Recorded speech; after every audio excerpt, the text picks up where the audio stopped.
ان کا نام خیرالدین باربروسا ہے۔ باربروسا کا اطالین زبان میں مطلب سرخ داڑھی ہوتا ہے۔ خیرالدین 1480 کی دہائی میں یونان کے ایک جزیرے لیسباس میں پیدا ہوئے۔ ان کے والد کا نام یعقوب تھا اور ماں کا کیٹرینا۔ ان کا اصلی نام خضر بن یعقوب تھا۔ یہ کل 4 بھائی تھے: الیاس، عروج، اسحاق اور خضر۔ ان کے بھائی عروج سلطنت عثمانیہ کی جانب سے الجزیرہ کے گورنر بنائے گئے تھے۔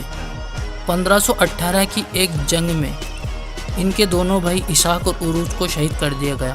اس وقت خضر کسی دوسرے سفر پر گئے ہوئے تھے۔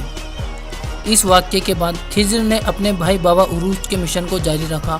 یہ سقوط غرناطہ کے بعد اسپین میں ظلم سے رہے مسلمانوں کو عیسائیوں سے بچا کر شمالی افریقہ لاتے رہے۔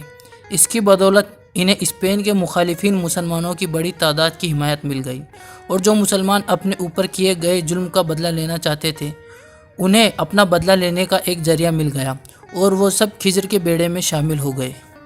خضر اسپین سے بہت نفرت کرتے تھے کیونکہ اسپین نے مسلمانوں کے اوپر شدید ظلم کیے تھے۔ خضر سے بحیرہ روم میں اسپین کا کوئی جہاز محفوظ نہیں تھا، چاہے وہ تجارتی جہاز ہو یا جنگی۔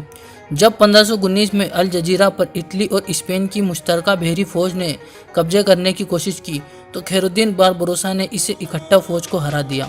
1529 میں باربروسا نے ایک ساحلی جزیرے پر موجود اسپینش قلعے پر قبضہ کر لیا۔ 1530 میں ان کے سب سے بڑے دشمن اینڈریا ڈورا، جو کہ یورپین نیوی ایڈمرل تھے، اس نے خیرالدین کو شکست دینے کے لیے حملے کی کوشش کی، لیکن وہ خیرالدین کے بیڑے کی آنے کی خبر سن کر ہی فرار ہو گئے۔ آگے چل کر اوٹومن سلطان سلیمان الاعظم قانونی نے خیرالدین کو بحیرہ روم کا ایڈمرل ان چیف اور شمالی افریقہ کا کمانڈر ان چیف مقرر کیا، اور ساتھ ہی عثمانی بحری بیڑے کی کمان تھما دی۔ خیرالدین نے اٹلی کے ساحلی علاقوں پر حملے کیے۔ 1534 تک انہوں نے ٹیونس پر قبضہ کر لیا، لیکن اسپین اور فرانس کی اکٹھا فوج نے ٹیونس اور کچھ دیگر علاقے چھین لیے۔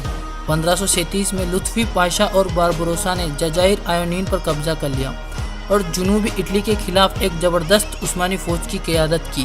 فروری 1538 میں پاپائے سوم نے اوٹومن کی بڑھتی طاقت کو روکنے کے لیے اتحاد کا اعلان کیا، جس میں پاپائے روم، اسپین، رومی سلطنت، وینس، مالٹا اور دیگر عیسائی ریاستوں نے حصہ لیا، اور ایک سمندری صلیبی فوج تیار ہوئی۔ یہ بہت بڑی فوج تھی، لیکن خیرالدین یہاں سمندر کے صلاح الدین ثابت ہوئے۔ انہوں نے اس بڑی فوج کی اینٹ سے اینٹ بجا دی۔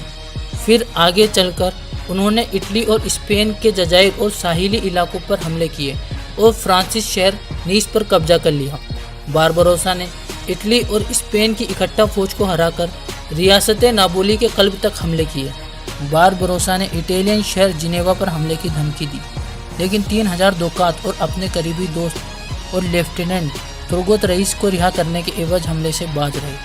1545 میں یہ ریٹائر ہو گئے۔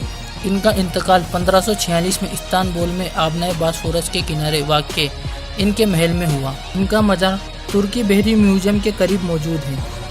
ترکی بحری جہاز جب بھی آبنائے باسفورس سے گزرتے تو ان کے مزار کی طرف سلامی پیش کرتے، کیونکہ باربروسا کی وجہ سے ہی اوٹومن بحری فوج سب سے طاقتور بحری فوج بن کر ابھری۔